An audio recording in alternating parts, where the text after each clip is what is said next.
कृषि कानूनों के विरोध में खड़ी फसलों को जोतने की आग लपटें अब हरियाणा के पलवल जिले तक भी पहुंच चुकी हैं। 3 कृषि कानूनों के विरोध में और एमएसपी पर कानून बनवाने की मांग को लेकर किसान नेता राकेश टिकैत ने गुस्से में ये कह दिया था कि वो अपनी खड़ी फसलों में जरूरत पड़ी तो आग लगा देंगे, लेकिन सरकार को अपनी फसल नहीं बेचेंगे। उसके बाद किसानों ने अपनी खड़ी फसलों को जोतना शुरू कर दिया। हालांकि बाद में किसान नेता राकेश टिकैत ने किसानों से अपील भी की थी कि वो अपनी फसलों में ना तो आग लगाए, ना ही फसलों को जोतने का काम करें। जरूरत पड़े तो किसान अपनी फसलों को सरकार को न बेचकर घरों में जमा कर ले। लेकिन किसान नेता राकेश टिकैत की अपील का असर अभी भी किसानों पर होता नहीं दिख रहा है। हर रोज देश प्रदेश के किसी न किसी हिस्से से किसान द्वारा खड़ी फसलों को जोतकर नष्ट करने की खबरें सामने आ रही हैं। ताजा मामला पलवल के गांव जनौली का है, जहां किसान हरिराम पंडित और अतीश तेवतिया ने अपनी 6 बीघा यानी 1 एकड़ और 1 बीघा गेहूं की फसल को पूरी तरीके से जोत कर नष्ट कर दिया। जब इन दोनों किसानों ने कृषि कानूनों के विरोध में अपनी फसल को जोतने की प्लानिंग की थी तो उसकी भनक धरने पर बैठे किसानों को लग गई, जिसके बाद किसान कमेटी के कुछ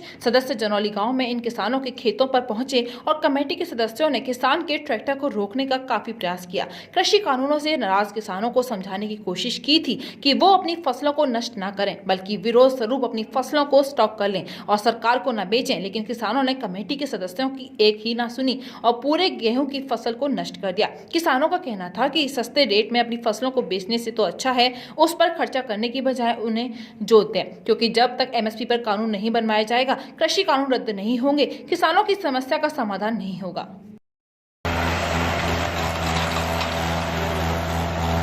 बड़ी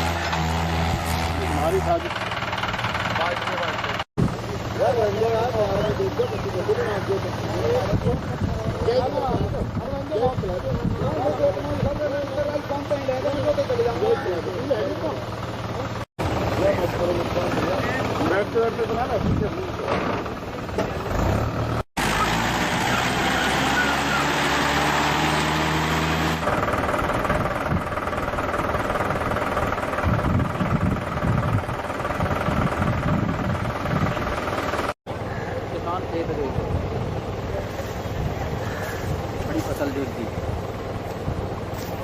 जनौली में।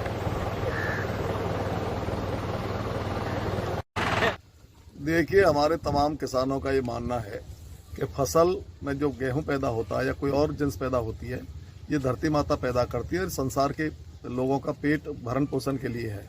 हम अन्न को कभी भी नहीं ना जोतना चाहेंगे ना जोतने देंगे। ये हमारे किसी किसान नेता ने नहीं कहा। अगर किसी ने कभी पहले कोई भावुकता में कहा था तो उसके बाद अपील करिए कि पूरे देश का किसान कोई भी अपनी फसल को ना नष्ट करे ना जोते, अब उसकी रखवाल करे, उसकी पैदावार करे, ताकि पूरी दुनिया का पेट भरा जा सके। ये हमें अभी सूचना मिली थी। हम इसी गांव में एक जनसभा करके आए थे पीछे, तो हमें किसी ने सूचना दी कि इस तरह कोई किसान उसको जोतना चाहता। हम यहाँ भाग के आए सभी साथी। हमारे सोनपाल जी थे, धर्मचंद जी थे, भाई मूलचंद जी थे, ये सभी साथी थे, रणवीर सिंह थे। तो सब ने आकर के, सतीश जी थे, सब ने आकर के यहाँ उन्हें समझाया। जब वो बहुत ज़्यादा आक्रोशित थे तो हमने बिल्कुल ट्रैक्टर के खड़ा हो गए आगे, और उसके बाद भी हमने कह दी कि लेट भी जाएंगे अगर आप ऊपर कर हमारे ऊपर कर लाश के ऊपर उतारना। उसके बाद जब बहुत समझाया उन्हें तो उनके और गांव के लोग आ गए, उन्होंने उसको मान लिया। और ये क्या आपके समझाने से मानेंगे ये? क्योंकि जब इनकी खबरें चलेगी कि इन्होंने जोतने का प्रयास, दूसरे किसान नहीं करेंगे इस काम को? जी हाँ, हम तमाम किसानों से, पूरे हरियाणा के किसानों से, भारत के किसानों से करबद्ध प्रार्थना करते हैं कि कोई भी व्यक्ति अपनी फसल को नष्ट ना करे, किसी भी कीमत पर फसल को नष्ट ना करे। ये तमाम देश की और दुनिया का पेट भरने के लिए, गरीबों का, हमारा सबका पेट इसी भर जाता है। हम सबसे अपील करेंगे और हमें उम्मीद है कि हमारी अपील को मानेंगे। सारे नेता कर रहे हैं इसी अपील को, और आगे उम्मीद है कि कोई भी किसान ऐसा काम नहीं करेगा। ऐसा है जी, कैसे करें रोकने के प्रयास? ये बताओ, हमें दिया क्या है सरकार ने? सिवाय धक्का के, सिवाय झूठ के और कुछ नहीं दिया।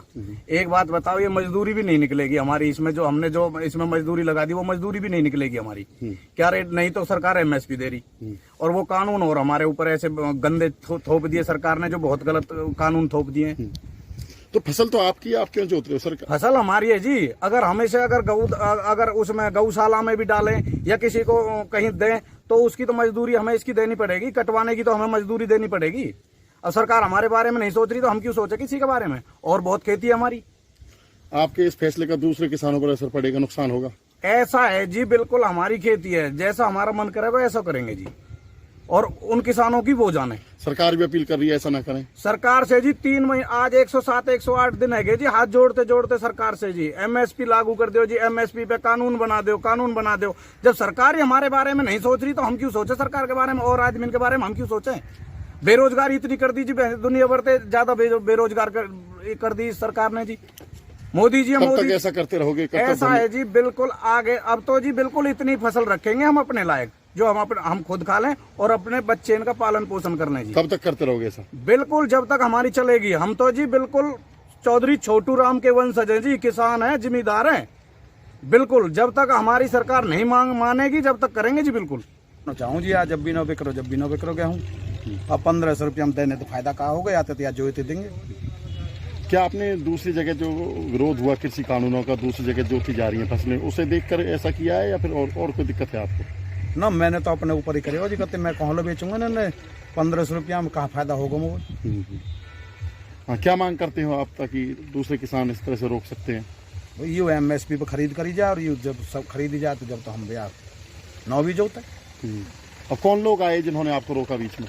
ये तो इन्होंने संघर्ष समिति वारंजन को ने बता दिए, और यहाँ 5-7-10 आ गए और हमारे गांव के आ गए। नहीं, मैं तो अपने जोती रहे हो। अब जो बची हुई फसल इसका क्या करोगे? जोतूंगा। जब ये लोग चले जाएंगे जब ये चले जाएंगे उसके बाद जोतूंगा। क्या ठीक है इस तरह फसल को, खड़ी फसल में को नुकसान पहुंचाना? इसको आप दान भी कर सकते, गौदान के लिए भेज सकते थे। या मजदूरी पैसा और लगाऊं मैं अपने जेब से ही, या मजदूरी कटवा के मजदूरी में पैसा लगा के जब या गौदान में भेजूंगा तो वो और बोतेरो खेत है कितने भिजवा ले वो गौदान में भी। सरकार बार बार अपील कर रही है कि भाई फसलों को ना जोता जाए, आप फिर भी भाई फसल जोतने की तो मजबूरी है, या कि इतनी मजदूरी अभी हमें और देनी है। कुछ मजदूरी हमें लग ली, खाद गिर लियो, बीज दे लियो, पानी दे लियो, अभी हम मजदूरी कटाई की और जेब से देनी है, कहाँ फायदा होगा जब हम पैसा ही ना बचाओगे हमें 1 रुपया भी। तो क्या आपकी जिस तरह से आपने फैसला किया और भी किसान करेंगे, नुकसान नहीं होगा इससे? मेरे लेकर तो करिए मत करिए, मैंने अपना फैसला करिए। महंगी बिजली बिल की समस्या से छुटकारा पाइए, सोलर सिस्टम लगाइए। जी हां, आपके लिए बेहद आसान हुआ सोलर सिस्टम लगवाना। संपर्क करें Amity electronics corporation, Krishna Nagar, Mathura. जैसा कि मैंने आपको बताया कि भाई इसका ROI 25% है, यानी 25% का रिटर्न है। इसके हिसाब से देखा जाए तो जो लागत आप लगा रहे हैं वो लागत आपकी 4 साल में निकल आएगी।